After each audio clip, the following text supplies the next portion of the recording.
1 মে আন্তৰ্জাতিক শ্ৰমিক দিৱস উপলক্ষে পোনপ্ৰথমে মই সকলোলৈকে আমাৰ ফালৰ পৰা আন্তৰিক শুভেচ্ছা জ্ঞাপন কৰিছোঁ আৰু লগতে আপোনালোক সংবাদকৰ্মীসকলকো আমি আন্তৰিক শুভেচ্ছা জ্ঞাপন কৰিছোঁ।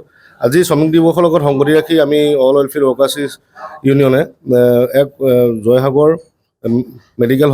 মেডিকেলত এক ৰক্তদান শিবিৰৰ কাৰ্যসূচী আয়োজন কৰিছিলোঁ আৰু আমাৰ বিভিন্ন শিৱসাগৰ জিলাৰ বিভিন্ন প্ৰান্তৰ পৰা ইতিমধ্যে প্ৰায় কেইবাজনো ৰক্তদাতা স্বেচ্ছাৰে আহিছে আৰু আমাৰ ইউনিয়নৰ মেম্বাৰৰ উপৰিও বিভিন্ন অনুষ্ঠান প্ৰতিষ্ঠানৰ ব্যক্তি ইয়াত জড়িত হৈছেহি।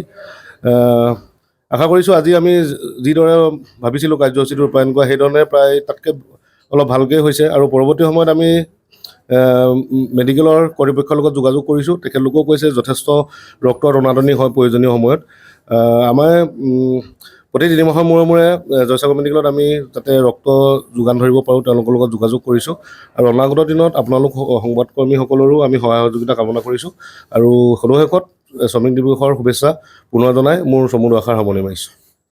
অল অইলফিল্ড ৱৰ্কাৰ্ছ এছ'চিয়েশ্যনে আজি শ্ৰমিক দিৱসৰ দিনা যি ৰক্তদানৰ কাৰ্যসূচী তেখেতলোকে হাতত লৈছে, এইটো এটা মহৎ কাম আৰু অনাগত ভৱিষ্যতৰ কাৰণে তেখেতলোকে বহুখিনি প্লেনিং কৰিছে। গতিকে আমি ভাবিছোঁ যে তেখেতলোকে জনহিতকৰ কাম কৰি ৰাইজৰ মাজত থাকি অৰ্থনৈতিক ব্যৱস্থাটো উন্নতি হোৱাৰ লগে লগে সমাজখন যাতে সুচাৰুৰূপে পৰিচালনা হয় তাৰ ক্ষেত্ৰত তেখেতলোকে বলিষ্ঠভাৱে আগবঢ়াব।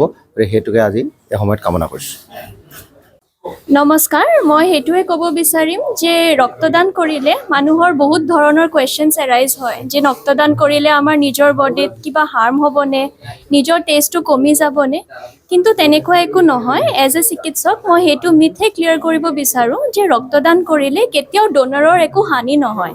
সেইটো আমি সদায় এটা স্ক্ৰিনিং প্ৰট'কল কৰিহে আপোনালোকৰ পৰা ৰক্তদান যোনটো প্ৰচেছ হয় সেইটো কেৰি ফৰৱাৰ্ড কৰা হয় আৰু সেইটো কৰিলে যোনকেইটা ডোনাৰ্ছ হয় এখেতৰ ৰেড চেলছ যোনটো RBC মেইন ব্লাড চেলছ হৈছে আমাৰ বডিৰ, এই প্ৰডাকশ্যন ৰেটটো আৰু বেছি বাঢ়ি যায়।